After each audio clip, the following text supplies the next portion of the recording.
Timeline, 5000 ans d'histoire, Richard Fremder. Bonjour à tous, ça vous aura pas échappé si vous l'écoutez le jour de la parution, nous sommes le 1er avril, jour des poissons, des farces et des canulars en tout genre. Alors c'est pour ça que j'ai voulu mettre en ligne ce 1er avril et non le 2. Pour être raccord avec ce jour particulier. Et encore une fois, pour être raccord, j'ai choisi de vous raconter l'histoire extraordinaire de l'une des supercheries les plus incroyables de l'histoire des musées. Un scandale qui a fait énormément de bruit à son époque et qui a éclaboussé l'institution muséale française tout entière. Et manque de peau, vous n'allez pas me croire, mais je vous jure que c'est vrai, c'est encore une fois où déjà c'est tombé sur le musée du Louvre, pas de chance.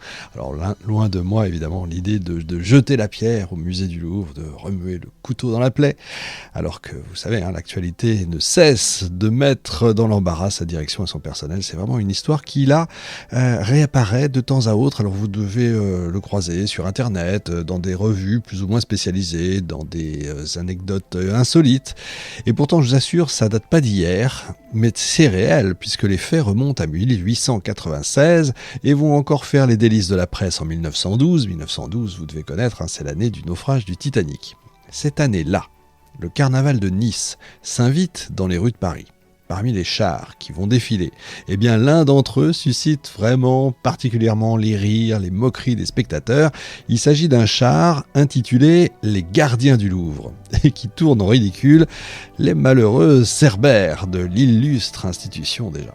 On y voit des chiens affublés de képis, traînés par un âne, dont la tête sort d'un cadre doré, vous voyez un peu l'image. Tous ceux qui voient le véhicule comprennent évidemment l'allusion. Le cadre doré, bien sûr, fait référence à celui de la Joconde, qui a été volé, vous savez, au musée du Louvre l'année précédente, et qui n'a toujours pas été retrouvé à ce moment-là. L'âne symbolise la bêtise des gardiens, la direction du musée, et puis l'obstination, toujours à minimiser le drame.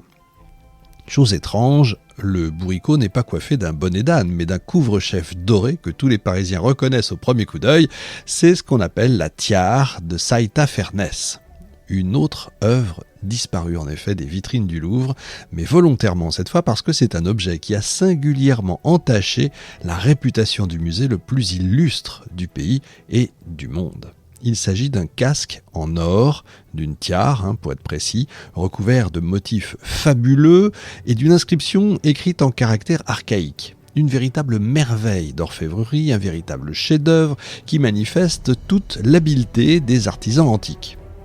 Enfin ça, c'est ce qu'on croyait avant que le poteau rose soit révélé, qui a provoqué un véritable scandale et qui a mis en émoi les sociétés savantes. Depuis, c'est vrai, l'eau a coulé sous les ponts, mais personne n'a oublié cette affaire puisqu'en 1912, on continue donc à en parler. Je vous emmène avec moi pour découvrir cette pièce exceptionnelle sortie tout droit de l'atelier d'un fabuleux copiste dont le talent a réussi finalement à berner les plus éminents scientifiques de la belle époque. On va rappeler les faits, je vais rappeler les faits, les personnalités impliquées dans cette incroyable affaire et percer les secrets de cette couronne d'or dans 5000 ans d'histoire, la tiare de Saïta Fernès. Nous sommes le jeudi 26 mars 1896. Le célèbre archéologue Salomon Reinach, qui a effectué de nombreuses fouilles en Asie mineure et en Turquie, est depuis pas mal de temps le conservateur du musée des Antiquités nationales de Saint-Germain-en-Laye. Il enseigne à l'école du Louvre, il est membre du comité scientifique de l'illustre musée. Alors qu'il s'apprête à embarquer pour une croisière archéologique en Grèce d'une quinzaine de jours, il est convoqué en urgence au Louvre, donc avec 15 autres collègues et son frère Théodore, qui est lui aussi passionné par l'Antiquité, mais plus spécialement par les monnaies. Cette convocation, on l'imagine, le contrarie beaucoup, il devait partir, mais il est bien obligé de céder et de se rendre au musée. Il se demande quelle peut être la cause de cet appel inattendu. Et sur place, il retrouve Albert Kempfen, qui est le directeur des musées nationaux et de l'école du Louvre, Antoine Héron de Villefausse, le conservateur des collections grecques et romaines et de l'épigraphie latine, et puis Édouard Corroyer, l'archéologue, architecte, collectionneur, membre de l'Académie des Beaux-Arts et de la Société des Amis du Louvre. La réunion a été organisée à la hâte, à la demande expresse du vice-président du Conseil d'État, M. Laferrière. Diantre! Un haut responsable d'État, voilà qui n'augure rien de bon, ça sent quand même la grosse affaire. Il y a peu, M. Laferrière a été approché par 2 marchands d'antiquités viennois, du nom de Vogel et Szymanski, vous me pardonnerez la prononciation, et lui ont proposé, ces deux-là, d'acquérir un extraordinaire lot d'objets en or provenant d'Olbia du Pont, d'une ancienne colonie grecque située au bord de la mer Noire, sur le territoire actuel de l'Ukraine. Ce site ne fait pas encore l'objet de fouilles officielles parce qu'il se trouve sur la propriété des comtes Moussine-Pouchkine qui n'ont évidemment aucune envie de voir leur terrain remué en tous sens par les outils des fouilleurs. Mais ça n'empêche pas certains filous, on va dire, de pratiquer des fouilles clandestines et les objets découverts sont alors présentés comme ayant été trouvés par hasard par un paysan lors de ses labours. Les objets qu'il lui présente sont véritablement fabuleux. Des bracelets, des bagues, un collier en or incrusté de pierres précieuses et une tiare également en or décorée de reliefs. C'est cette tiare qui ne va pas tarder à faire parler d'elle dans le monde entier. Vous en doutez. Cette couronne en forme de casque pointu est très spectaculaire. Elle pèse 443 grammes exactement, elle mesure 18 cm de diamètre et autant de hauteur. Donc, vous voyez, c'est quand même quelque chose d'imposant. La partie centrale est occupée par une frise représentant des scènes issues de l'Iliade.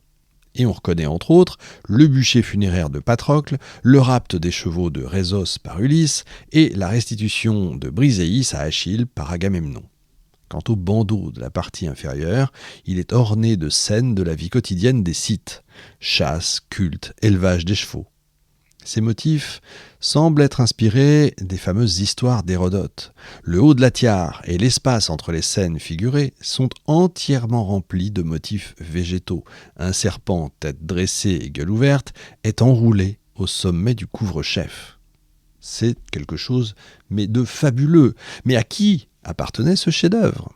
La réponse se trouve heureusement sur la base de la tiare, une inscription écrite en lettres grecques parfaitement visible et située sous la représentation d'une muraille indique le nom du propriétaire. Les conseils et les citoyens d'Olbia honorent le grand et invincible roi Saïta-Fernès. Laferrière hésite. Ces objets semblent être d'une qualité incomparable, mais avant tout, quand même, il veut avoir l'avis d'experts avant d'acheter ça. Alors les marchands vont le presser d'accepter, l'informent qu'ils vont devoir bientôt s'embarquer pour l'Angleterre, qu'ils ont l'intention de proposer ces objets au British Museum. Ce serait vraiment regrettable de laisser passer une telle occasion de couper l'herbe sous le pied de nos éternels rivaux. Laferrière demande à Vogel et Szymanski de lui laisser les objets qu'il veut confier pour expertise aux savants du musée du Louvre. Et donc, il alerte Albert Kempfen, qui est aussi le responsable des acquisitions du musée, qui réunit donc en urgence les principaux érudits de l'époque, dont Reinach. Et c'est comme ça que ce jeudi 23 mars 1896, il découvre, ébahi, la tiare de Saïta-Fernès. Ce fameux Saïta-Fernès, c'est pas un inconnu pour Salomon Reinach et ses confrères. C'est un roi scythe, réputé pour ses talents guerriers, pour sa grande cruauté, qui aurait soumis plusieurs colonies grecques établies sur les rives du Pont Euxin. J'ai fait 2 émissions sur l'histoire des Scythes. Si vous voulez, vous pouvez vous en référer. Il s'est emparé de la ville d'Olbia, il exige à ce moment-là le versement régulier d'un lourd tribut, et selon la légende, il aurait trouvé insuffisant le présent d'un riche citoyen, Protogène, qui s'élevait pourtant à 900 pièces d'or, il aurait menacé de détruire la ville, il n'aurait renoncé à ce projet sinistre qu'en échange de nouveaux présents offerts par les marchands de la ville. Cet événement est censé s'être déroulé à la fin du IIIe ou au début du II siècle avant notre ère, 2e siècle avant notre ère. Aussitôt, les savants réunis là, à cette réunion secrète, s'enflamment. Et si ce collier d'or et cette tiare étaient justement les fameux cadeaux offerts au terrible roi scythe pour sauver Olbia. La parure suscite énormément d'enthousiasme au sein de ce petit comité. Non seulement son ornementation est exécutée de façon remarquable, mais il s'avère que la tiare est authentique. Ce serait une pièce d'un formidable intérêt historique. Une seule personne partage pas l'enthousiasme un peu trop enflammé des savants, c'est Salomon Reinach, qui se permet même de douter de l'authenticité de la tiare. Lui, il a travaillé en Ukraine, il sait que la région est infestée de faussaires redoutables, réunis en véritable réseau parfaitement organisé, déjà à l'époque. Il avait même écrit un article sur le sujet dans la revue archéologique. À son retour, c'était il y a 3 ans. enfin 3 ans plus tôt à cette époque-là. Tous les musées européens sont au courant des innombrables faux qui circulent sur le marché des antiquités. Les conservateurs de musées vont s'avertir les uns les autres, des mises en garde vont circuler à travers l'Europe. 2 ans auparavant, un amateur d'art polonais installé à Rome, le comte Tiszkiewicz, c'est pas facile à prononcer, hein, le polonais, on a l'impression qu'il y a un chat qui a marché sur le clavier. Donc le comte Tiszkiewicz, et je sais que certains, Jean-Sylvain, pour pas le nommer, va me taper sur les doigts, mais c'est pas grave. Donc le comte machin, là, il a acheté un lot de pièces d'orfèvrerie qui, d'après le vendeur, provenait d'un tumulus des environs d'Olbia. Des colliers, des bracelets, des feuilles d'or, une couronne portant une dédicace et un plat d'argent. Mais un de ses amis, le comte, alors c'est plus facile à dire, le comte Grégoire Stroganov, a tout de suite vu qu'il s'agissait de faux, et le malheureux Tiszkiewicz avait alors raconté sa mésaventure au directeur de l'école française de Rome, qui lui s'était empressé d'en informer l'Académie des inscriptions. Le comte Stroganov était un grand voyageur. Il avait vu, lui aussi, énormément de faux, fabriqués en Crimée et en Roumanie. Et pour mieux tromper les clients, il sait que les escrocs n'hésitent pas à mélanger de vrais bijoux anciens, issus de fouilles clandestines, à des imitations modernes. Même le musée de l'Ermitage s'y était laissé prendre. Il s'était porté à l'époque acquéreur d'une collection en provenance de Russie méridionale, mais après examen, il s'est avéré qu'il s'agissait de faux. Il a donc retourné ses pièces frauduleuses au vendeur avec demande de remboursement, tu penses. Tout récemment, c'est le musée de Cracovie qui avait acheté un masque d'or, tout récemment à l'époque, inscrit, un diadème et des sandales, mais aucun n'était authentique. Seul le musée de Berlin s'était montré suffisamment méfiant en refusant une couronne en provenance, là encore d'Olbia. Bien lui en a pris, puisqu'elle était fausse.